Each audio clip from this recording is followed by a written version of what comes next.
जिद है मेरी दर्द चीर के निकल चुका, मौका मिले तो करूँ मैं ये दोबारा। जुनू के आग में उबलती मेरी कोशिशों को चाहिए ना कोई और सहारा।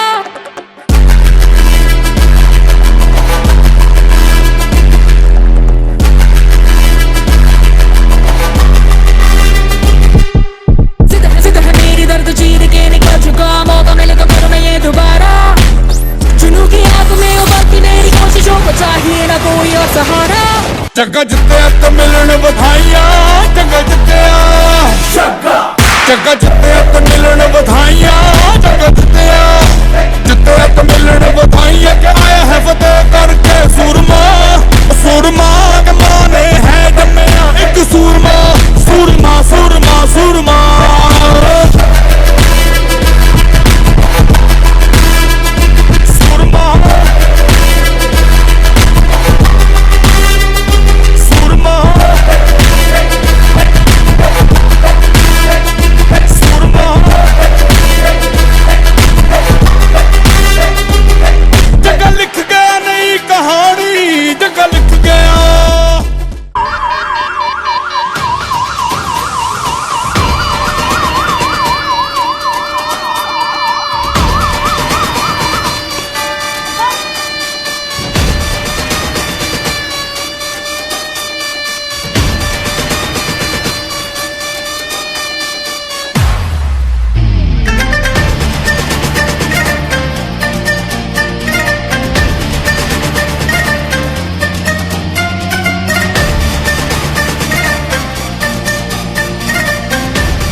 वतन जाने जा जाने मन, ये समा ये बहार दिल फिदा जानिसा। ऐ वतन जाने जा जाने मन, ये समा ये बहार दिल फिदा जानिसा। जलवा तेरा जलवा,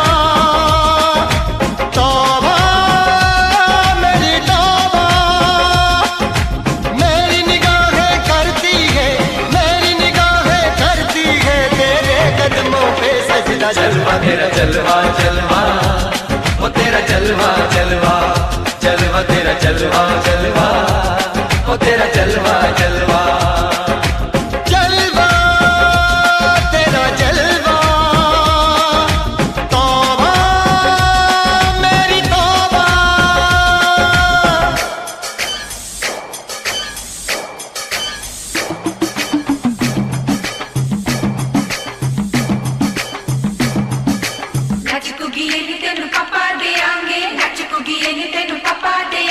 कच्चा नहीं तेनू पक्का देंगे, रिच दी दाल विच तक्का देंगे। दुध दी खीर नाल लिपा देंगे, रोटी पूरी नहीं चप्पा देंगे। गोल गोल गोल गोल कप्पा देंगे।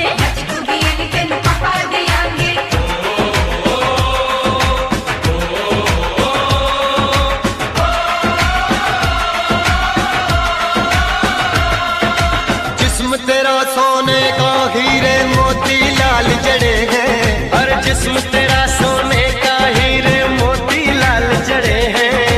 तेरे दर पे हम सब तेरे पहरेदार खड़े हैं।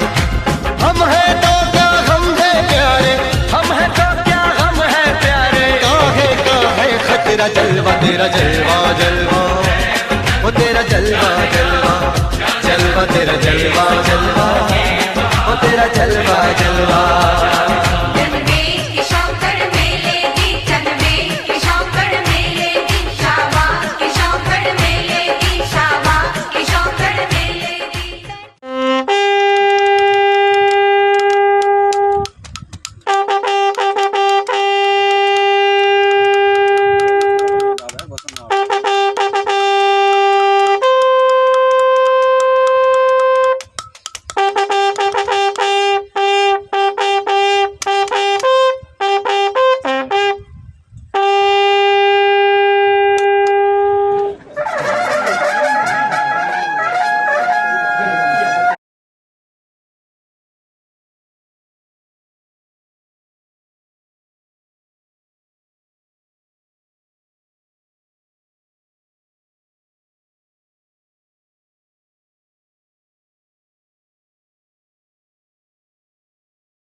मेरी ज़मीं अफसोस नहीं जो तेरे लिए 100 दर्द सहे, महफूज रहे तेरी आन सदा, चाहे जान मेरी ये रहे ना रहे। ओ वतना में मेरे वतना में तेरा मेरा प्यार निराला था, कुर्बान हुआ तेरी असमत पे मैं कितना नसीबों वाला था। तेरी मिट्टी में मिल जावा गुल बन के मैं खिल जावा, इतनी सी है दिल की आरज़ू।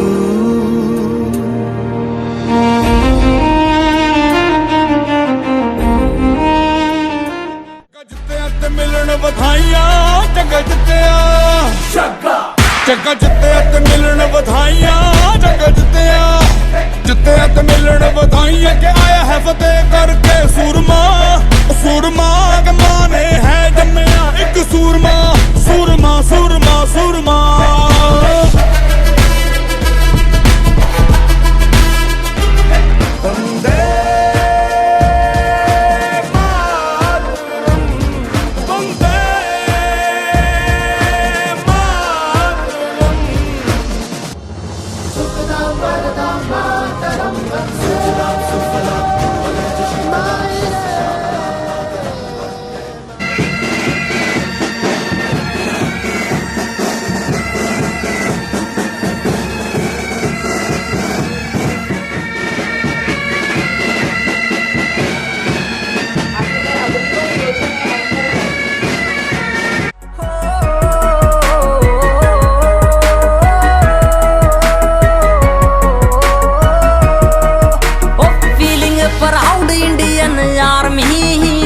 के मैदान में कदे ना हार दे हो,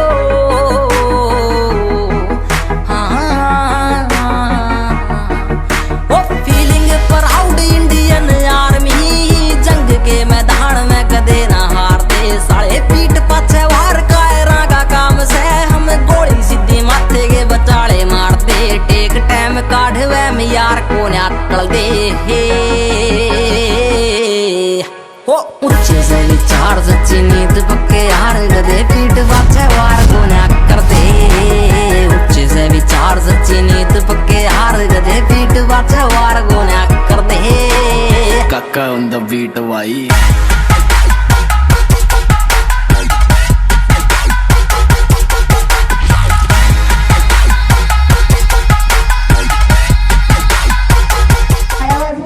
त्यांचं इथे स्वागत करूया. इकडे जे शहीद जवानांसाठी जे वीर स्मारक बांधलेलं आहे आणि आता आपण लवकरच आपल्या या सोहळ्याला त्यांचं आसन ग्रहण करावं. इंडियन एज्युकेशन सोसायटी आणि श्री षण्मुखानंद फाईन आर्ट्स आणि संगीत सभा मुंबई या दोन संस्थांनी आयोजित केलेल्या सरकारच्या अग्निपथ योजनेअंतर्गत शिक्षण केंद्र आणि रंगराज श्री षण्मुखानंद सभेचे उपाध्यक्ष प्रोफेसर के वेंकटरमणी, साऊथ इंडियन एज्युकेशन सोसायटीचे माननीय सचिव, त्यानंतर श्री तुषार निकम अपशिंगे मिलिटरी गावाचे सरपंच आणि श्री सचिन निकम अपशिंगे मिलिटरी गावाचे उपसरपंच या व्यासपीठावरती विराजमान झालेल्या सर्व मान्यवरांचं आणि इथे उपस्थित असलेल्या आपल्या सर्व मान्यवरांचं आणि अपशिंगे गावातल्या सगळ्या नागरिकांचं पुन्हा एकदा मनापासून स्वागत आहे. भक्कम तटबंदी खंबीरपणे उभी आहे अशा या सह्याद्रीच्या कुशीत वसलेल्या सातारा जिल्ह्यामध्ये आपण सगळेजण काल इथे आल्यापासून इथल्या लोकांनी केलेला आमचा पाहुणचार पाहिला. आज इथे येताना रस्त्यावरती आमच्यासाठी टाकलेली हे फुलांच्या पाकळ्या आणि दोन्ही बाजूला काढलेल्या रांगोळ्या पाहिल्या की हे असं खरंच म्हणावं असं वाटतं की या जिल्ह्यातल्या लोकांची मन खरंच साताऱ्याच्या कंदी पेढ्यासारखी मऊ आणि गोड आहेत. आणि सामाजिक जडणघडणीमध्ये ज्यांनी खूप मोठे योगदान दिलेलं आहे त्या शूरवीरांच्या जिल्ह्यात आपण आलेलो आहोत. मराठा साम्राज्याच्या राजधानीच्या जिल्ह्यात आपण उधार है. उनके हौसलों का मुकाबला ही नहीं है कोई, जिनकी कुर्बानी का कर्ज हम पे उधार है. आज हम इसलिए खुशहाल है क्योंकि सीमा पे जवान बलिदान को तैयार है. आणि उत्तराई होता यावं, थोडं तरी त्या कर्जातून मुक्त होता यावं. योगायोग असा की आज 1 मे आहे, महाराष्ट्र दिन आहे. मुंबईसह संयुक्त महाराष्ट्र तयार झाल्याचा आजचा हा दिवस. कार्यक्रमाची सुरुवात आपण साऊथ इंडियन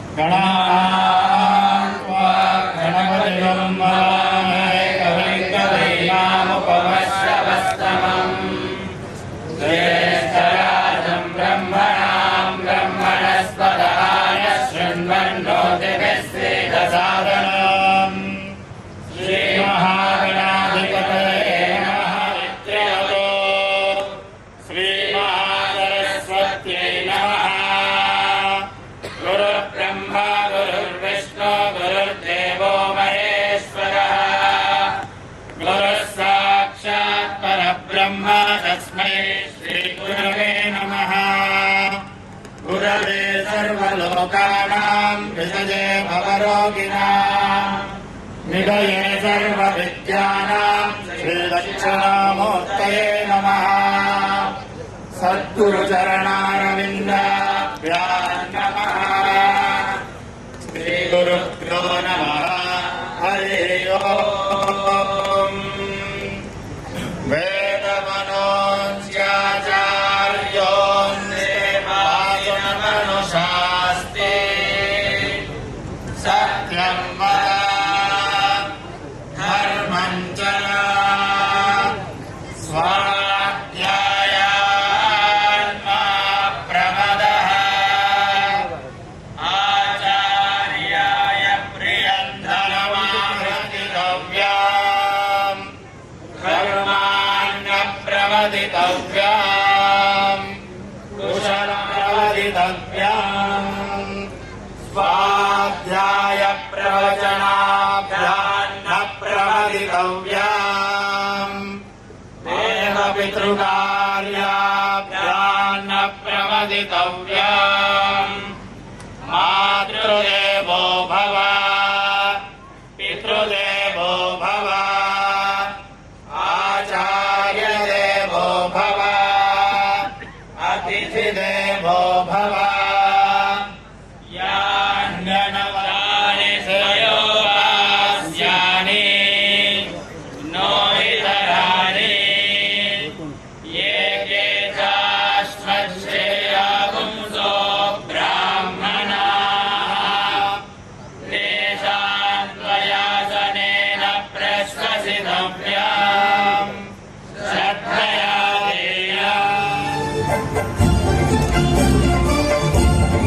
जय जय महाराष्ट्र माझा गरजा महाराष्ट्र माझा जय जय महाराष्ट्र माझा गरजा महाराष्ट्र माझा विधिरामा तुझी मोही गडगडणाऱ्या नभा अस्मानाच्या सुलतानीला जबाबदारी जिव्हा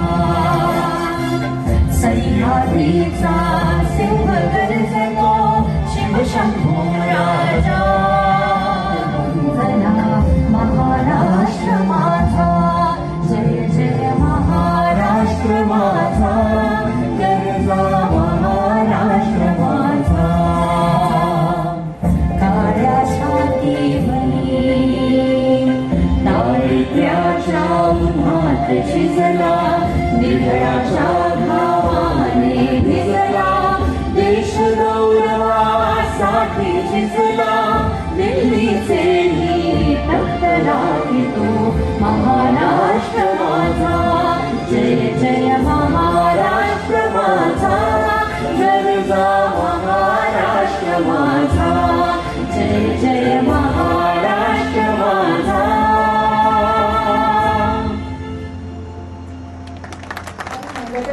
याच भूमीत सर्वाधिक जन्माला आलेली आहे ह्याच रंगला तुझाच पान तूच ठेविले स्वातंत्र्याचे फडकत उंच निशाण श्री महल मंगले शिवास्पदे शुभले स्वतंत्रते भगवती त्वामहं यशोयुता वन्दे यशोयुता वन्दे जयोस्तु स्वतंत्रते भगवती श्रीमती राज्ञी तू त्यांची परवशती होशी स्वतंत्रते भगवती चांदणी चम चम लख लखशी वंदे गालावरच्या कुसुमी किंवा कुसुमांच्या गाली गालावरच्या general officer commanding in chief दक्षिण कमांड भारतीय सेना अतिविशिष्ट सेवा मेडल युद्ध सेवा मेडल विशिष्ट सेवा मेडल सन्मानित त्याचबरोबर आजच्या कार्यक्रमाला ज्यांची प्रमुख उपस्थिती आहे विशेष अतिथी म्हणून ग्रामपंचायतील पदाधिकारी आणि बंधू आणि भगिनींनो आज 1 मे सोमवार 2003 सातारा जिल्ह्यातील अपशिंगे मिलिटरी गावाच्या या उद्घाटन सोहळ्याचं एक निमित्त धन्यवाद आणि महाराष्ट्राचा मान असलेला फेटा आपण आजच्या सगळ्या उपस्थितांना आज इथे ती भेट देणार आहोत आपल्या उपस्थित जे श्रोतृवर्ग आहे त्याच्यामध्ये सुद्धा अत्यंत दिमाखाने अतिशय छान फेटा बांधून बसलेले काही स्त्री पुरुष आपल्याला दिसत आहेत एक छानशी छायाचित्राची भेटही आपण त्यांना देत आहोत श्रीकृष्णाची ध्वज तिरंगा आपण त्यांना भेट म्हणून अर्पण करत आहोत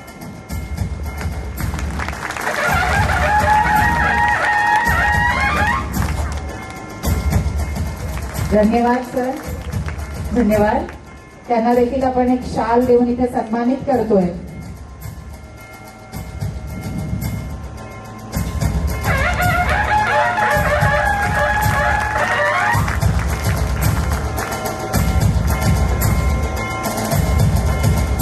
महाराष्ट्र राज्याचा आणि सातारा जिल्ह्याची शान असलेला पेटा त्यानंतर आपण त्यांना गुरु गोविंद सिंग यांची एक छान छायाचित्र त्यांना आपण भेट म्हणून देत आहोत आणि अर्थातच दिलों का यही तो स्वाभिमान है यही है गंगा यही हिमालय यही हिंद की जान है 3 रंगों में रंगा हुआ ये अपना हिंदुस्तान है एक छानशी समई देखील आपण त्यांना भेट म्हणून इथे दिलेली आहे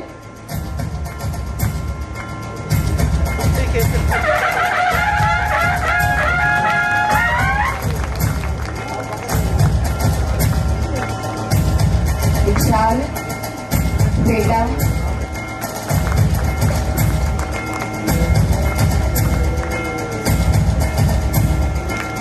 स्फटिकाची माळ हे आपल्या सगळ्या भारतीयांच्या हृदयाच्या जवळ असलेली ही गोष्ट. स्फटिकाची माळ ही आपण त्यांना इथे आज सन्मान म्हणून अर्पण केलेली आहे.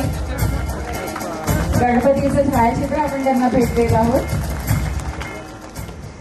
एक छानसं पुस्तक आपल्या भारतीयांच्या इतिहासाबद्दल लिहिलेलं त्यांना भेट इथे प्रदान केलेली आहे. धन्यवाद. धन्यवाद Shankar sir. Major general Vikrant Naik त्यांच्यानंतर आपण आता सन्मानित करतोय major general administration Yogesh Chaudhari यांना. शाल, स्फटिकाची माळ, पेटा, तिरंगा, पुस्तक,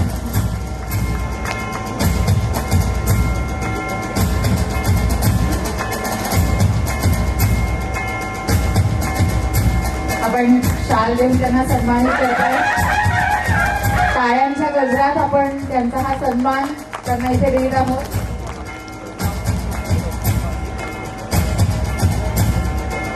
असं म्हणतात की गावातल्या लोकांची मनं ही स्फटिकासारखी नितळ असतात, शुभ्र असतात, स्वच्छ असतात आणि पारदर्शक असतात.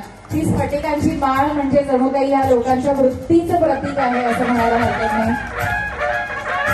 तिरंगा देखील आपण त्यांना अर्पण करत आहोत इथे त्यांच्या सन्मानार्थ. धन्यवाद. धन्यवाद.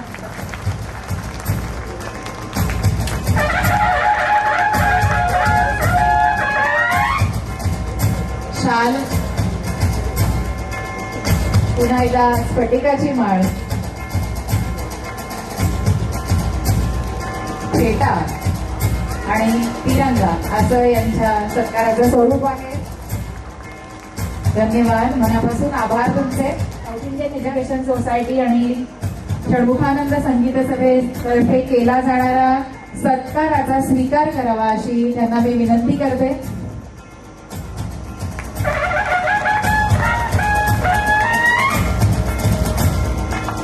धन्यवाद.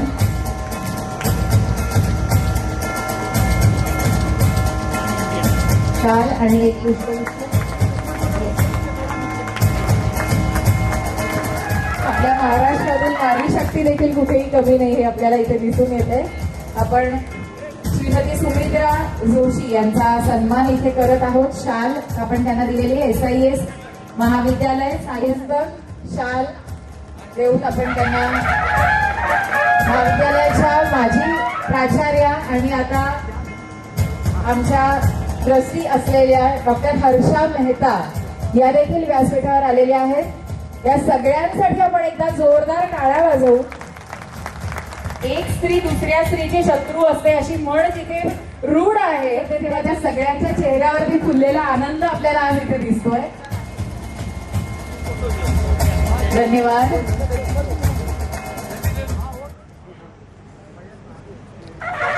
धन्यवाद सर. स्फटिकाची माळ आणि शाल आपण त्यांना अर्पण केलेली आहे.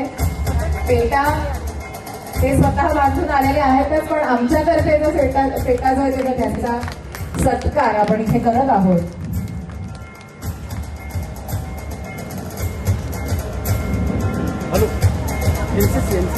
सीमेवर लढणारे जवान आपल्यासाठी जितके महत्वाचे आहेत तितकेच अर्थातच त्यांना पाठबळ देणाऱ्या त्यांच्या या ज्या गृहस्वामिनी आहेत त्या देखील आमच्यासाठी तितक्याच महत्वाच्या आहेत. त्यांची मनं खरं तर जास्त खंबीर असतात आणि म्हणून आपले जवान सीमेवरती आपल्या रक्षणार्थ उन्हाप्रमाणे जपलेली आपली मुलं देशासाठी म्हणून देताना या वीर मातांच्या हृदयाला काय वाटत असेल हे आपण कल्पना सुद्धा करू शकत नाही. खरंच आमच्यासारख्यांच्या तर हे कल्पना शक्तीच्याही पलीकडचं आहे. मनावरती दगड ठेवून आपल्या मुलांना देशाच्या रक्षणासाठी पाठवणं हे या वीर माताच करू जाणे आणि त्यांच्या साहसाला तोड नाही. आम्ही फक्त एक छोटेसे ऋण व्यक्त करू शकतो, छोटीशी भेटवस्तू त्यांना देऊ शकतो, पण त्यांनी आमच्यासाठी जे दिलेलं आहे. कुमार सिंग यांना विनंती आहे की त्यांनी श्रीमती राणी निकम यांचा सन्मान करावा. पुन्हा एकदा सांगते की आम्ही फक्त छोटेसे तुमचे आमच्यावरती जे उपकार आहेत ते उपकारात उतराई होण्याचा हा फक्त एक छोटासा प्रयत्न आहे. जो त्याग तुम्ही सगळेजण आमच्यासाठी या देशासाठी करत आहात त्या त्यागाला खरंच तोड नाहीये.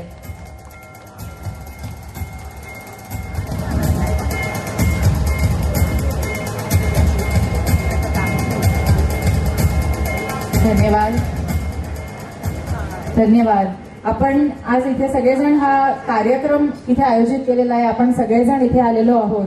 खरंच या एडम headquarter southern command, general Vikrant Nayak, general officer commanding दक्षिण महाराष्ट्र और गोवा एरिया, यहाँ उपस्थित ब्रिगेडियर निकम, उसके अलावा भारतीय सेना के विभिन्न एस्टेब्लिशमेंट्स के जो पदाधिकारी यहाँ मौजूद हैं, एनसीसी के जो पदाधिकारी यहाँ मौजूद हैं, NCC cadets, doctor V Shankar जो अध्यक्ष, षण्मुखानंद ललित कला और संगीत सभा तथा साउथ इंडिया एजुकेशन सोसाइटी, इसके अलावा षण्मुखानंद ललित कला और संगीत सभा और साउथ इंडियन एजुकेशन सोसाइटी के अन्य सभी पदाधिकारी जो यहाँ मंच पर मौजूद हैं, हमारे भारतीय सेना के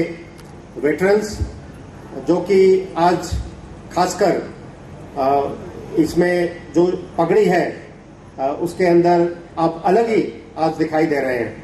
इसके अलावा वीर नारी जो यहाँ मौजूद हैं और अपसिंगे विलेज गांव के बाकी सभी गांववासी जो इस प्रोग्राम में शरीक हुए हैं.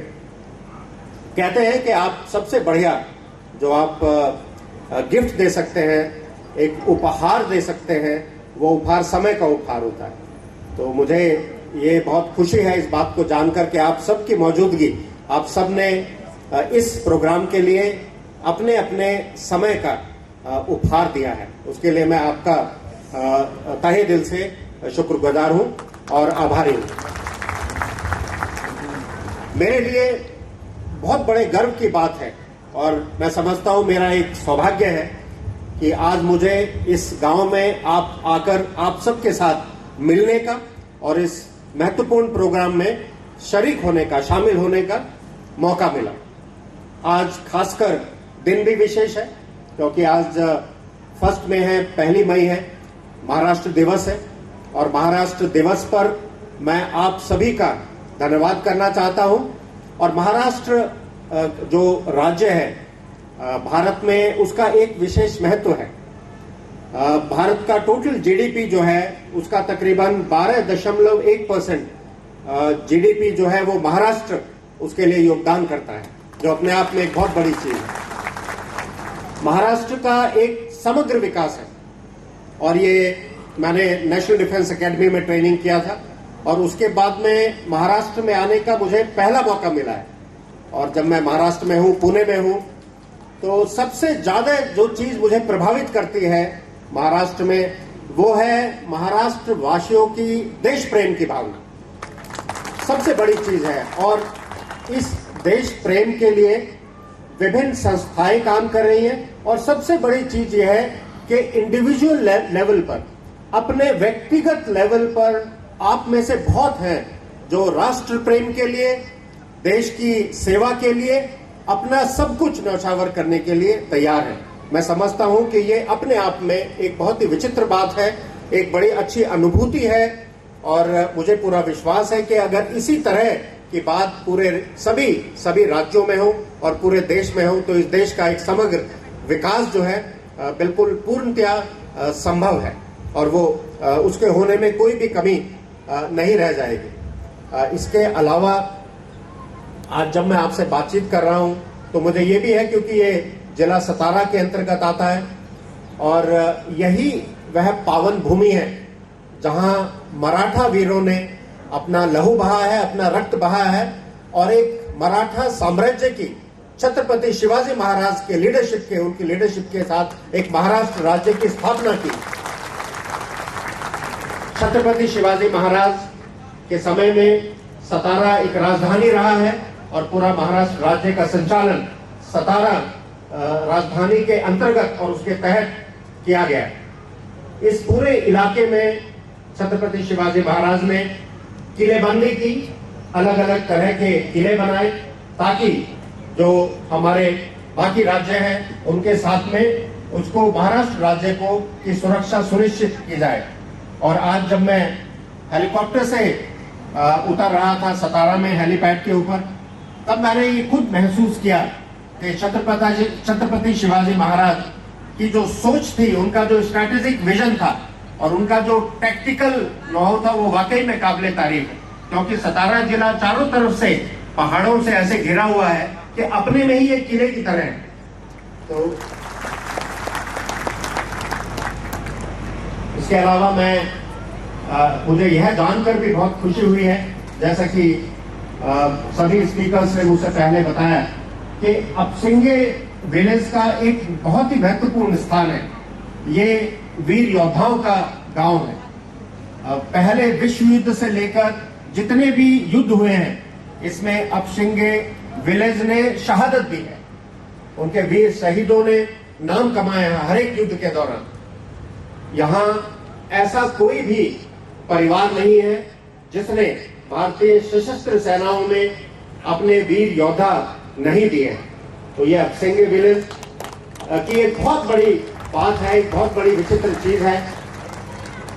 मैं तकरीबन मेरे लिए भी एक पर्सनल तौर पर एक मापदंड है, क्योंकि आज के दिन मैंने अपनी कमान के तकरीबन 6 महीने पूरे किए।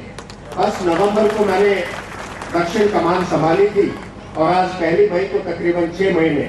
और आज पहला वक्त है, क्योंकि जब आप एक नई जगह जाते हैं, और दक्षिण कमान बहुत बड़ी कमान है, तकरीबन 41% भूभाग भारत का दक्षिण कमान के अंतर्गत आता है। 11 स्टेट्स और 4 यूनियन टेरिटरीज दक्षिण कमान के अंतर्गत आती है। 11 स्टेट और 4 यूनियन टेरिटरी के अंदर सबसे पहला प्रोग्राम और सबसे पहले जब मैं पब्लिक के सामने आया हूं तो ये अपसिंगे गांव में। और शायद ये बड़ा सिंबॉलिक चीज है कि अगर बाहर आओ तो ऐसे पावन योद्धा हैं, जो वीर योद्धा हैं, उस योद्धाओं की भूमि पर आना मैं समझता हूं मेरे लिए खुद में एक गर्व की बात है। और मैं अपने आप को, ये मेरा बड़ा सौभाग्य है कि इस अवसर पर मैं आप सबके बीच में और आप सबके साथ में शरीक हूँ। इसके अलावा मैं डॉक्टर शंकर का तहे दिल से शुक्रिया अदा करना चाहता हूँ। शानमुखानंद ललित कला और संगीत सभा और साउथ इंडियन एजुकेशन सोसाइटी निरंतर वीर सैनिकों के लिए और वीर नारियों के लिए हमेशा प्रतिबद्ध रहे हैं। उन्होंने हमेशा उनके लिए कार्य किया, न सिर्फ यहीं बल्कि देश के विभिन्न इलाकों में वो सदैव उन्होंने उनके लिए कार्य किया है। इसमें 15 अगस्त और 26 जनवरी के दिन वीर योद्धाओं को, शहीद सैनिकों को उनकी भागीदारी होती है और उनको विशेष सम्मान दिया जाता है। पिछले साल 75 ये प्लेटिनम जुबली के अवसर पर यहाँ तकरीबन 75 वीर योद्धाओं को सम्मान दिया गया और शौर्य पुरस्कार दिए गए। उसके अलावा 5 लाख की राशि भी अनुग्रहित की गई। मैं आपका जो है तहे दिल से शुक्रिया अदा करना चाहता हूँ। और आज आप सबके सामने यहाँ उनका एक और सौगात अपसिंगे विलेज में आप सबके सामने है, जिसमें उन्होंने एक लर्निंग सेंटर की स्थापना की है, साथ ही एक जिम की स्थापना की है। आप सब जानते हैं कि रिक्रूटिंग के प्रोसेस में भारतीय सशस्त्र सेनाओं में एक बड़ी तब्दीली आई है और आज जो है अग्निवीर, और उस योजना के तहत अग्निवीर सम्मिलित हो रहे हैं। और जरूरत है आज के भारतीय सशस्त्र सेनाओं में काबिल अग्निवीर का प्रवेश हो। और इस कड़ी के तहत इस तरह के लर्निंग सेंटर्स और इस तरह के जो जिम्नेजियम है वो अपने आप में एक महत्वपूर्ण भूमिका अदा करेंगे। और मुझे विश्वास है कि ये पहली कड़ी है। इसके साथ साथ अलग अलग जगहों पर इस तरह के लर्निंग सेंटर्स और जिम्नेजियम जो है बनाए जाएंगे ताकि अग्निवीर तैयारी कर सके और अच्छे अग्निवीर भारतीय सशस्त्र सेनाओं को में शामिल हो।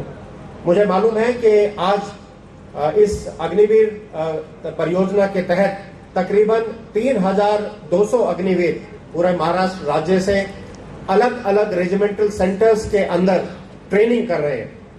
और अब जब एक कंबाइंड एंट्रेंस एग्जाम के द्वारा रिक्रूटमेंट हो रहा है, सिलेक्शन हो रहा है, तो मुझे इस बात की खुशी है कि तकरीबन 1,15,000 जो उसके लिए एप्लीकेंट आए हैं पूरे महाराष्ट्र राज्य से, उसमें सबसे ज्यादा तकरीबन 25% से भी ज्यादा जो है सिर्फ सतारा डिस्ट्रिक्ट के।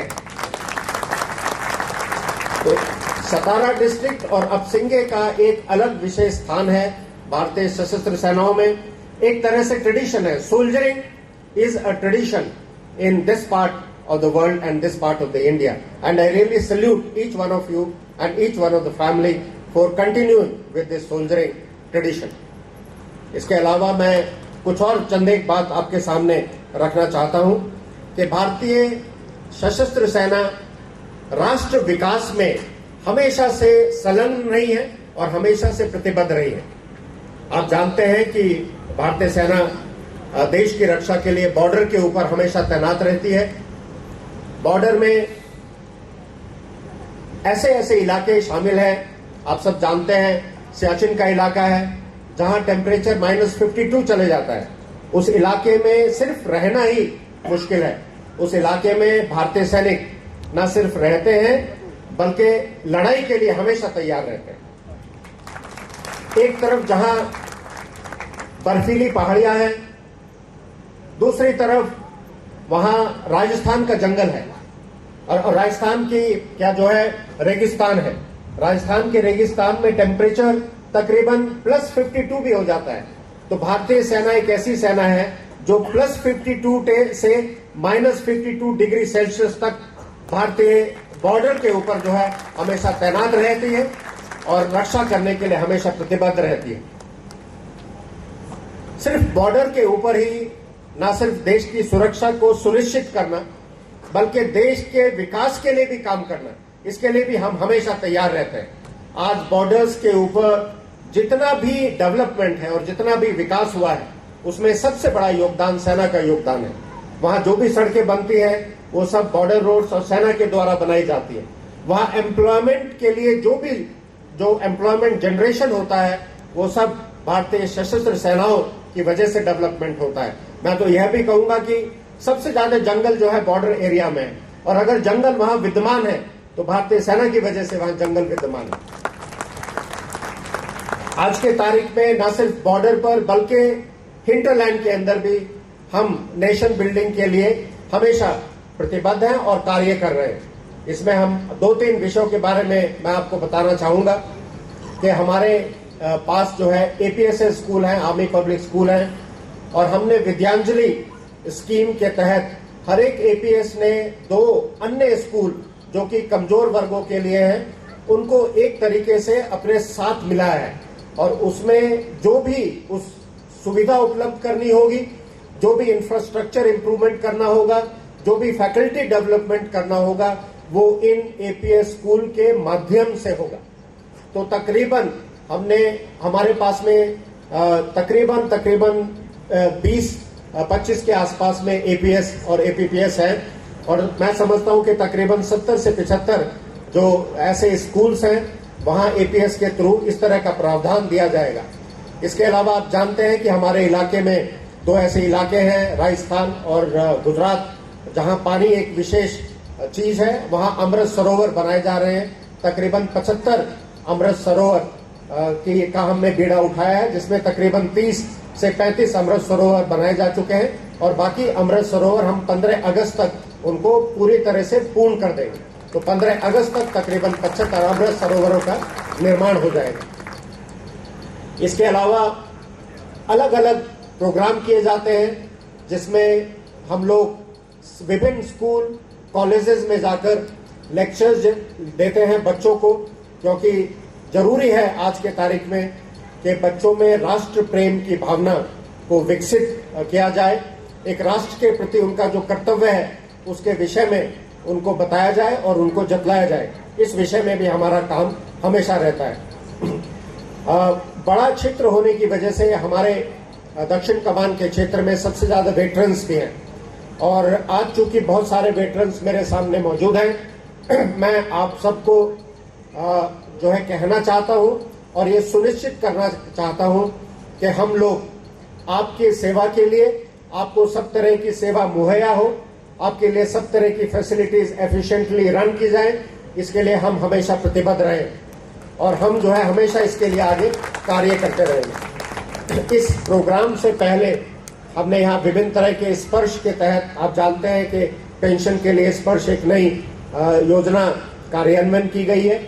इसमें शुरू में कुछ दिक्कतें पेश आई हैं, उन दिक्कतों को भी दूर किया जा रहा है। लाइफ सर्टिफिकेट वगैरह के लिए भी इसके लिए हम लोग अलग अलग सेंटर्स खोल रहे हैं ताकि आपके लिए आसानी हो। ECHS जो है आपके मेडिकल को सुनिश्चित करने के लिए, आपके हेल्थ को ठीक रखने के लिए एक बहुत अच्छी योजना है, और इस योजना को अच्छी तरह कार्यान्वयन करने के लिए हम कोशिश कर रहे हैं। तकरीबन 5 ऐसी जगह हैं जिसके अंदर बुल्ढाना, उसके अलावा किरकी, अमरावती, धुले, इन जगह पर तकरीबन 5 जो ECHS बिल्डिंग्स हैं उनको बिल्कुल नई बिल्डिंग्स बनाई जा रही हैं, और 3 बिल्डिंग जो कि किरकी में और पुणे में और एक और जगह है, उधर उन बिल्डिंगों को नई तरीके से उसमें काफी जो है रिपेयर किया जा रहा है।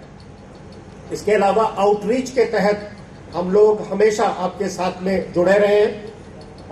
भारतीय सशस्त्र सेनाएं एक परिवार की तरह होती है, और परिवार में आप जानते हैं कि हमारा कल्चर है कि अपने परिवारों में जो हमसे पहले होते हैं, जो बूढ़े होते हैं, जिन्होंने जो है एक फाउंडेशन रखा है, उनकी हमेशा इज्जत की जाती है। और इसी कल्चर के तहत हम आपको यकीन दिलाना चाहते हैं कि वेटरन्स की इज्जत और उनके लिए जो भी काम करना होगा वो हम हमेशा उसके लिए आगे रहेंगे और इस काम को हमेशा सुनिश्चित करते रहेंगे। अंत में मैं वेटरन्स को ये भी अनुरोध करना चाहता हूं कि आपने अब तक जो देश के लिए सेवा की है वो सुरक्षा के लिए सेवा की है, लेकिन आज वेटरन्स का ये कर्तव्य बनता है कि वो नेशन बिल्डिंग के लिए भी आगे बढ़कर आए। हर एक वेटरन्स अपने आप में जो है एक सीप लेकर एक अनूठी उनके पास में इस तरह की कोर कॉम्पिटेंस है कि वो अपने अपने इलाकों में, अपने गांव में, अपने कस्बों में और अपने शहरों में एक लीडरशिप रोल दे सकते हैं। उसमें डिसिप्लिन को बढ़ावा देना सबसे ज्यादा जरूरी है। देश प्रेम, राष्ट्र प्रेम की भावना को प्रोत्साहित करना सबसे ज्यादा जरूरी है। नए नए एम्प्लॉयमेंट के एवेन्यूज को बताना और उसको एस्टेब्लिश करना ये भी जरूरी है। तो मेरा सभी वेटरन से ये अनुरोध है कि आप इस कार्य में, राष्ट्र निर्माण के इस कार्य में आप आगे बढ़कर एक उदाहरण पेश करें, और मुझे यकीन है कि आप एक उदाहरण पेश करेंगे। आप सब खुद में एक डिसिप्लिन है, और अब जब इकट्ठा होकर जब आप काम करेंगे तो उसका एक बहुत फायदा जो है राष्ट्र निर्माण में होगा। एक फैसिलिटी बनाना एक चीज है, लेकिन उसको एफिशिएंटली मैनेज करना बड़ी चीज है। तो मैं यहाँ बताना चाहता हूँ, क्योंकि सरपंच महोदय यहाँ मौजूद हैं, तुषार निकम जी, उनसे मेरा अनुरोध है कि वो इसको अच्छी तरह से हस्तांतरण करें, एफिशिएंटली इसको मैनेज करें, और ब्रिगेडियर निकम से भी मेरा अनुरोध है। उसके अलावा हम भी अपनी तरफ से एक ओवरसाइट रखेंगे, और यहाँ सैनिक स्कूल सतारा नजदीक में मौजूद है, उनके प्रिंसिपल से भी मेरा ये अनुरोध रहेगा कि बीच में आकर इस चीज को सुनिश्चित करें कि एक इतनी अच्छी फैसिलिटी जो शानमुखानंद संगीत, ललित कला और संगीत सभा और साउथ इंडियन एजुकेशन सोसाइटी ने यहाँ मुहैया कराई है, इसका पूरी तरह से एफिशिएंटली इसका जो है प्रयोग किया जाए और उसको फायदे में लिया जाए। और मुझे अनुरोध है कि ये सिर्फ एक शुरुआत है, और आगे आगे इस तरह की कोई और फैसिलिटी यहाँ मौजूद रहेंगी। अंत में आप सभी का तहे दिल से, हृदय से मैं धन्यवाद करना चाहता हूँ। आपकी राष्ट्रभक्ति को देखकर, आपकी इस भावना को देखकर कि इस प्रोग्राम के लिए आप सभी शरीक हुए, मुझे बहुत ही, मैं खुद को, अपने आप को बहुत गौरवान्वित महसूस कर रहा हूँ, और मैं समझता हूँ कि मेरा एक बहुत बड़ा सौभाग्य है कि मैं आज आप सबके समक्ष इस प्रोग्राम में शरीक हो सका और शामिल हो सका। आप सबका तहे दिल से धन्यवाद। इससे पहले कि मैं अपनी बात समाप्त करूं, क्योंकि यहाँ प्रिंसिपल्स मौजूद थे और नारी शक्ति मौजूद थी, तो मैं नारी शक्ति के विषय में कुछ बात करना चाहता हूं। अभी तकरीबन लास्ट सैटरडे को मैं ओटीए गया, ओटीए चेन्नई, वहाँ पासिंग आउट परेड थी और बांग्लादेश के जो चीफ थे उनको रिव्यू ऑफिसर के तौर पर बुलाया गया था।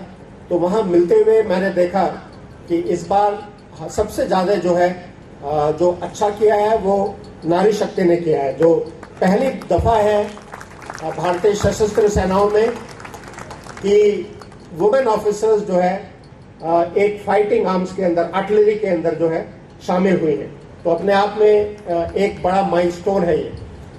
उसके अलावा मैं कुछ एक कैडेट से मिला जो अभी पास आउट हुए हैं। उसमें से एक वुमेन कैडेट थी जिन्होंने बताया कि उन्होंने 9 बार कोशिश की शामिल होने के लिए, ओटीए में शामिल होने के लिए 9 बार कोशिश की। 9 बार वो सिलेक्ट हुई, एसएसबी तक में शामिल हुई, लेकिन मेरिट लिस्ट में नहीं आ पाई और 9वीं बार जो है वो सफल हुई और इस बार लास्ट टाइम अभी लास्ट सैटरडे को वो पास आउट हुई है। उसमें से एक और वुमेन कैडेट थी जो फ्रांस के अंदर उनका अपना एक स्टार्टअप था आर्टिफिशियल इंटेलिजेंस के अंदर, जिसमें तकरीबन उनको 20,000 यूरो की आमदनी हो रही थी, मंथली आमदनी हो रही थी। उसको छोड़कर वो भारतीय सशस्त्र सेनाओं में शामिल करने के लिए ओटीए ज्वाइन किया और पिछली बार वो शामिल हुई।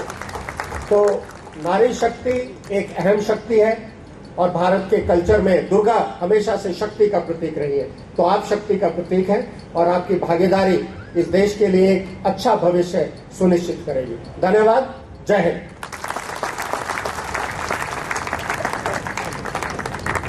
हमारे गांव की तरफ से आज आभार व्यक्त करने के लिए आपके मुखातिब हूं। लगभग पिछले 3 शतकों से हमारी सैनिक की परंपरा एवं वीरता का प्रतीक है यह हमारा गांव।